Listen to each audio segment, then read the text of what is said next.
Welcome. Today we're diving deep into the consequences of misidentifying emotions and how you can develop a richer emotional vocabulary.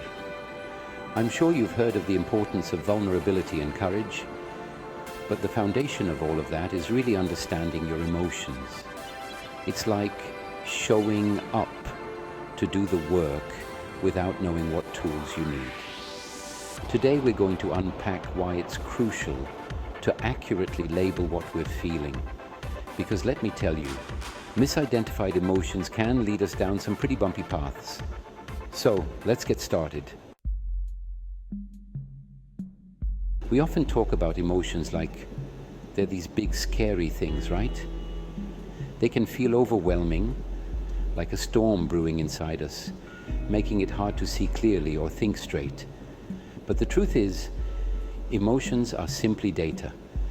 Just like the numbers and charts we analyze in reports, emotions provide us with valuable insights. They're messengers carrying important information about ourselves and our experiences.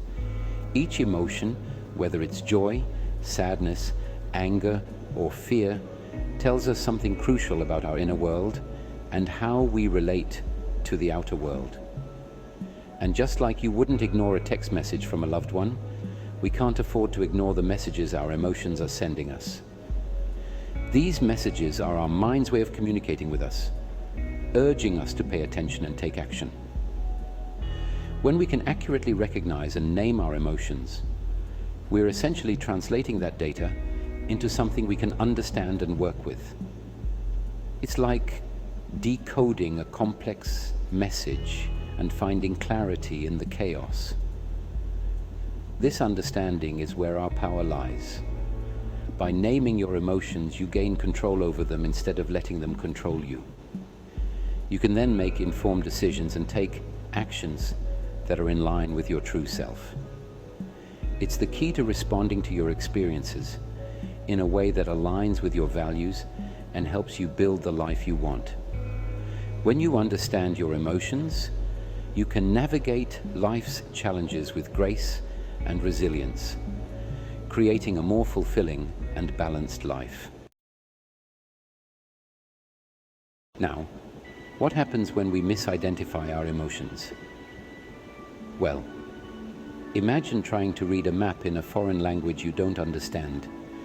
You might end up lost, frustrated, and feeling like you're going in circles. That's what it's like when we misidentify our emotions.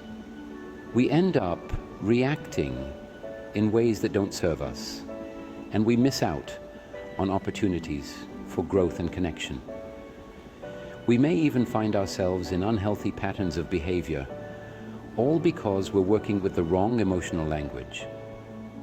This misidentification can impact our relationships, our work, and even our physical health. In short, it can keep us stuck in a cycle of confusion and pain. Now let's delve into the complex world of emotions, exploring how we often misinterpret and mislabel what we feel. So, let's talk about some of those usual suspects, the emotions that often get mixed up. Emotions are intricate and multifaceted, and it's easy to confuse one for another, especially when we're under stress or pressure. One of the biggest culprits is anger. Anger is a powerful emotion that can often overshadow other feelings. It's like a mask we wear to hide what's really going on inside. We tend to use anger as a defense mechanism, a way to protect ourselves from feeling more vulnerable emotions like hurt, sadness, or shame.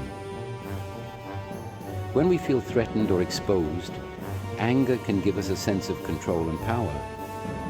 Another common misidentification is between stress and anxiety. These two emotions are often used interchangeably, but they are quite different in their origins and impacts. While they share some similarities, stress is typically caused by external factors, like a looming deadline or a challenging situation at work.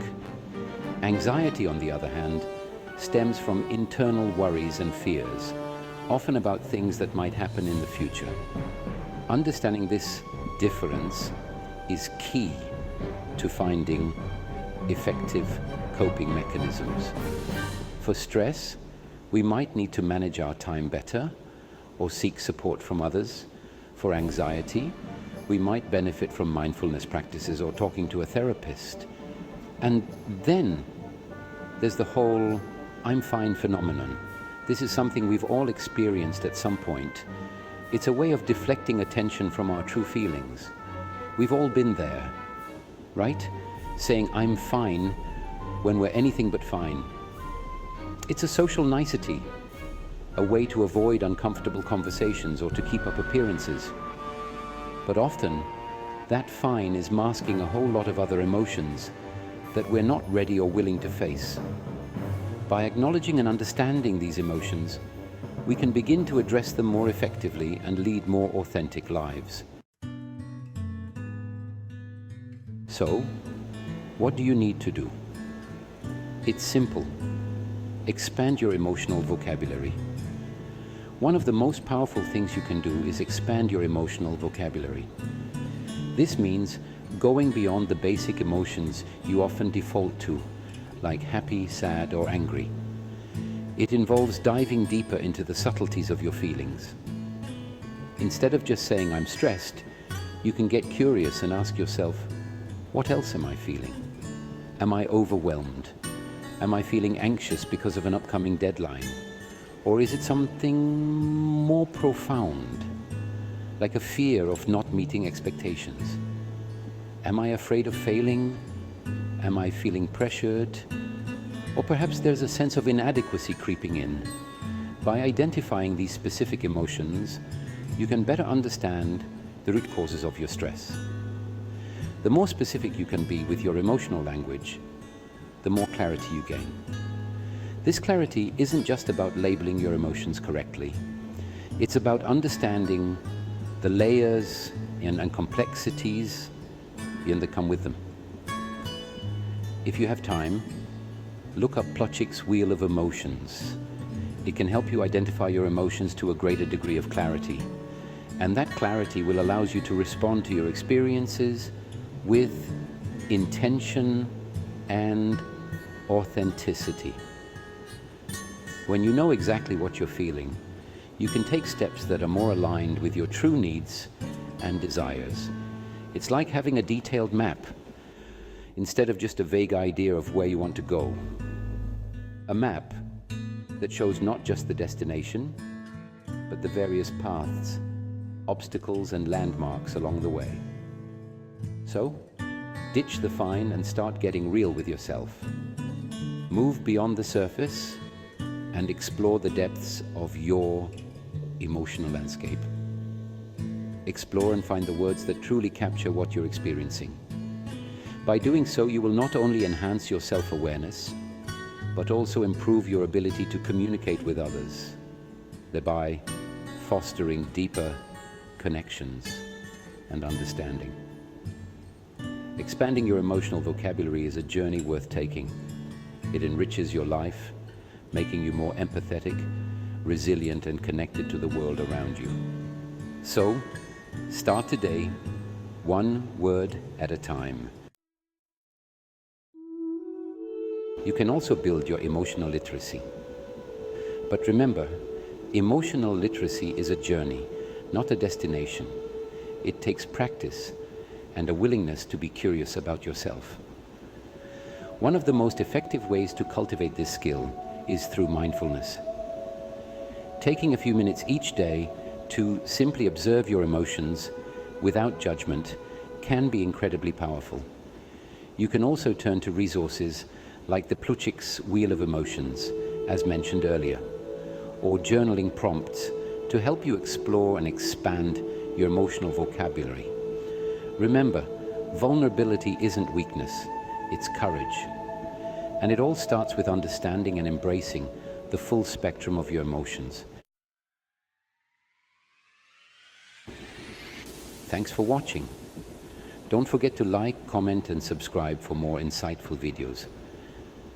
And remember, understanding your emotions is the first step to a healthier, happier life. It's about recognizing that your emotions, even the messy ones, are worthy of your attention. They hold valuable insights into who we are and what we need. So commit to showing up for yourself, to listening to the whispers of your hearts, and to navigating this journey of life with courage, compassion, and emotional intelligence.